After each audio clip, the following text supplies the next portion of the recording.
The drone holds station at 400 meters. The operator's screen is full of static. The control link is gone. A wall of noise from a Russian electronic warfare truck somewhere behind the tree line has swallowed the signal. 3 years ago, that would have been the end of the mission. The FPV spirals down, useless. The truck wins, but this particular drone keeps flying. It remembers a shape, a neural network running on a chip the size of a thumbnail. Memorized the outline of the vehicle the operator designated 30 seconds ago. No radio command is needed for what happens next. The machine has the target. The machine closes the distance. The severed link changes nothing in the terminal phase. This is the moment the electronic warfare race changes character. Not because jamming stops working. It still works, and it still maims hundreds of drones every week. But because one side has begun competing on a different axis entirely. Instead of answering the jammer with a louder transmitter, a smarter antenna, or a longer standoff range, Ukraine's engineers asked a harder question. What if the radio link simply was not required in the last 400 meters? What would the jammer have left to do? That question, and the answer it produced, is best understood not as a product story but as a ladder, a sequence of moves and counter-moves that forced both sides upward, rung by rung, until one of them reached for something fundamentally different. To understand why that ladder ends where it does, you have to start at the bottom. In the spring of 2023, analysts at the Royal United Services Institute published a study of Russian tactics in the second year of the full-scale invasion. Among their findings was a figure that framed the entire drone war in a single number. According to Rusi's Meat Grinder report, Ukraine was losing approximately 10,000 drones a month at that period, overwhelmingly to electronic warfare. The jamming wall across the contact line had become so dense that the attrition of cheap FPV drones was essentially structural. Later estimates, including analysis in Ukrainska Pravda through August 2025, put over 50% of FPV drone losses down to jamming, including in some sectors friendly jamming that caught Ukrainian drones in its own interference footprint. These are broad estimates flagged as such by the analysts who produced them. But the direction is consistent. Jamming was erasing Ukraine's most numerically important strike platform. Rung 1 of the ladder is the direct attack on the radio link. Flood the frequency band the drone uses for its control signal and video feed. The operator loses the picture. The drone loses its commands.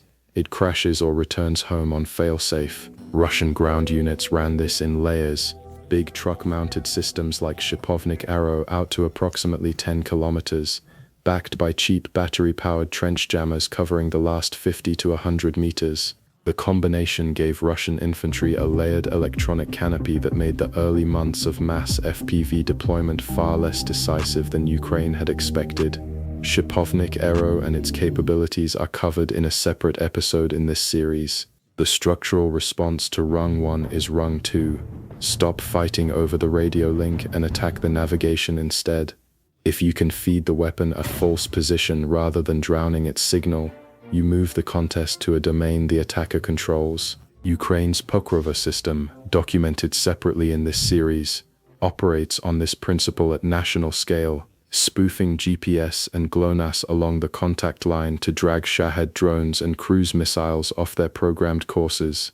The Lima system, built by Cascade Systems, brought the same logic to bear against Russian UMPK glide bombs, transmitting corrupt guidance data so the bomb's navigation computer cannot resolve its own position. Spoofing is asymmetric because the attacker injects false information rather than generating raw power. Against early UMPK variants, defense analysis and reporting from Politico and the Kyiv Post attributed a documented fall in Russian glide bomb accuracy over Kharkiv region, partly to this kind of navigation interference. But Rung 2 has an answer.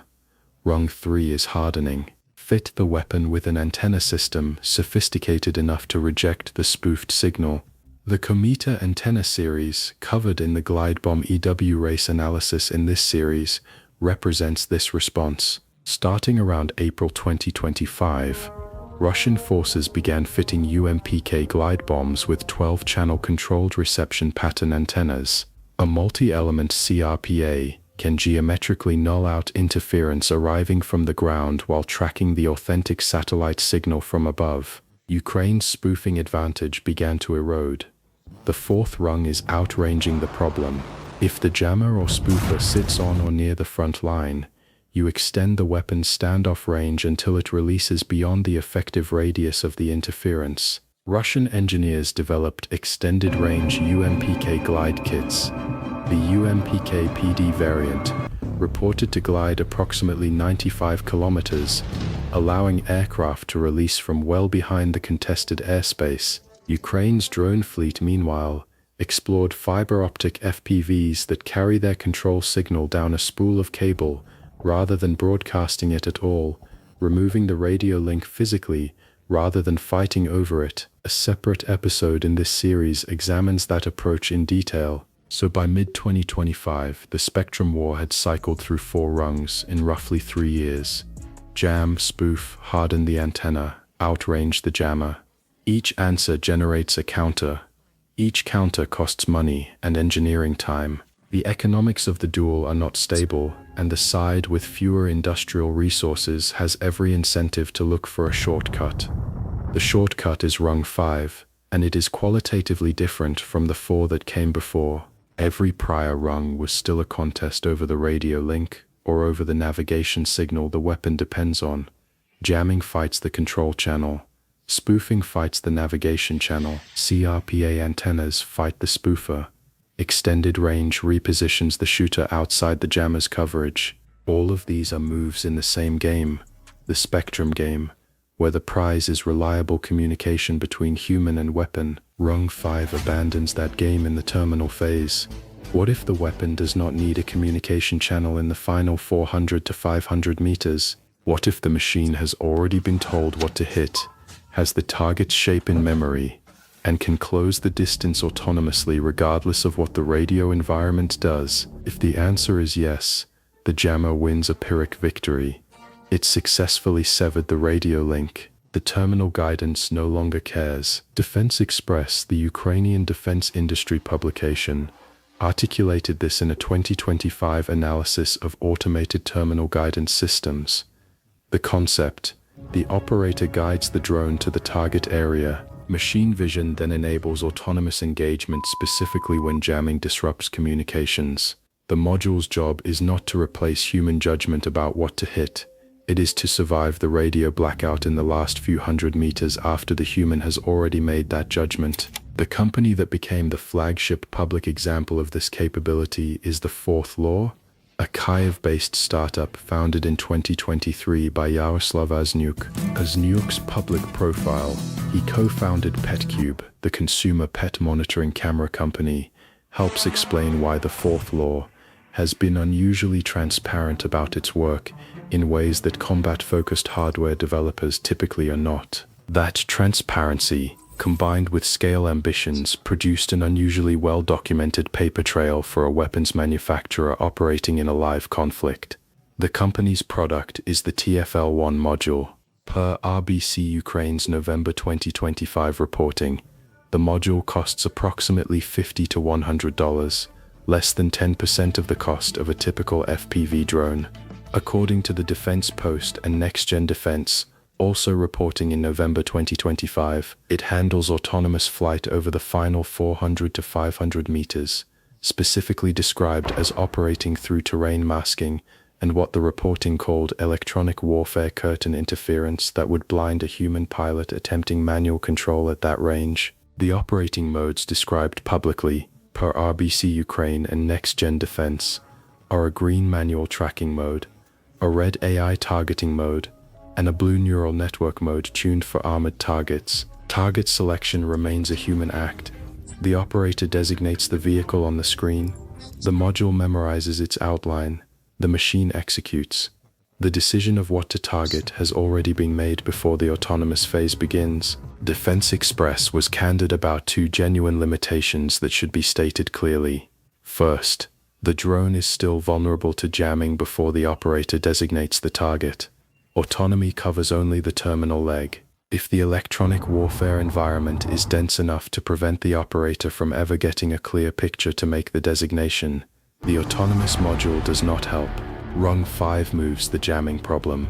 It compresses the window in which jamming is relevant from the entire flight to the approach phase only. It does not eliminate the problem. Second, current autonomous terminal guidance systems cannot aim for the weak point of an armored vehicle the way a skilled human pilot can. A pilot who has studied tank vulnerabilities knows to aim for the roof of the engine compartment or a specific angle on the turret ring. The neural network hits the silhouette it was shown. Against soft-skinned vehicles or infantry, the difference is less significant. Against well-armored platforms, it matters. These two limitations prevent the autonomous terminal guidance story from being a clean victory narrative. The jamming wall did not disappear when TFL-1 entered service. Skilled pilots add value the neural network does not yet replicate.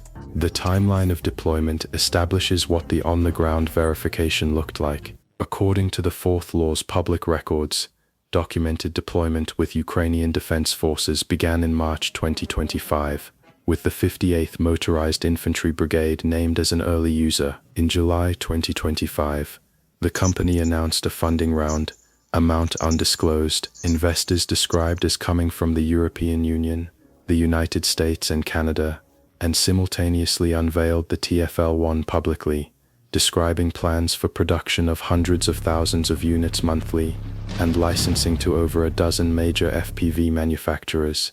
Those production figures are company targets, not verified outputs. NATO codification was reported on September 5, 2025, per United 24 Media. 10 days later, the Fourth Law and Ukrainian drone manufacturer Viri announced a mass production partnership. The resulting product, designated the Viri 10 TFL-1, was priced at approximately $448 for the complete drone, per United 24 Media. The CEOs named in that announcement were Azanyuk for the Fourth Law and Oleksiy Babenko for Viri. By November 2025, RBC Ukraine and the Defense Post reported the module in service with approximately 20 brigades and certified by Ukraine's Ministry of Defense. The effectiveness figures from this period require careful handling because they conflict, and the brief assembled for this analysis treats that conflict as analytically meaningful rather than as a problem to be resolved by choosing one number. In controlled trial conditions according to RBC Ukraine, the module recorded 10 hits in 10 attempts. When the 412th Brigade, known as Nemesis, fielded the system in early combat uses, RBC Ukraine and Next Gen Defense reported success in approximately half of the first 20 engagements. Some reporting, including material that passed through the NV aggregator, cited a combat hit rate closer to 80%. Trials are performed under favorable conditions. First combat uses introduced terrain, obscuration, target behavior, and operator inexperience that trials do not capture. Iteration typically closes the gap. The spread from roughly 50% in early documented Nemesis engagements to the higher figures in later or differently sourced reporting likely reflects exactly that progression. Picking any single figure and stating it flatly would misrepresent what the available record shows. The company's own claim, published by the Fourth Law and relayed by United 24 Media, was a 2 to 5 times increase in mission success for a 10 to 20% increase in drone cost. That is a company claim, not an independently verified outcome. Yaroslav Aznyuk predicted in September 2025 that within 6 to 9 months most drones at the front would carry similar autonomy systems. That is a founder's projection. The development roadmap the Fourth Law has published structures the trajectory the company envisions. TFL-1 is terminal guidance, rung 5. TFL-2 is bombing guidance. TFL-3 is target detection and engagement. TFL-4 is GPS-denied navigation. TFL-5 is labeled full autonomous operations. Each step moves the human further from the triggering event. The current system keeps target selection in human hands. TFL-5 as labeled would not. Analysts across the legal, ethical, and military doctrine communities are tracking what that progression means. The question is an open one, noting that a Ukrainian startup has published a roadmap with full autonomous operations as its stated endpoint is not an editorial position. It is accurate characterization of what has been publicly stated. Understanding how analysts can track any of this at all is worth one moment of reflection. The fourth law's documentation trail is unusually rich. Company blog posts, a publicly announced funding round with named national investor categories, partnership announcements with named CEOs, brigade-level deployment attribution, and a numbered development roadmap. This reflects the intersection of export marketing and battlefield secrecy that characterizes much of Ukraine's drone industry in 2025. Ukraine needs foreign investment, international credibility, and its adversaries to believe that the jamming wall is no longer sufficient. All of those goals are served by publicizing the capability at product level. The operational security trade-off is managed by staying at that level, what the system does conceptually, rather than revealing countermeasure-relevant specifics, the exact machine vision architecture, the protocol details of the cryptographic lock that reportedly prevents the module from operating on non-Ukrainian platforms, or the precise field strength threshold at which autonomous tracking holds. The soldiers whose testimony appears in the RBC Ukraine reporting are identified by call sign only, Jazz and Tony in that piece. Brigade-level attribution to the 58th Motorized and the 412th Nemesis comes from sources that named those units directly in open publication. Nothing in this analysis goes beyond what is already in the public record.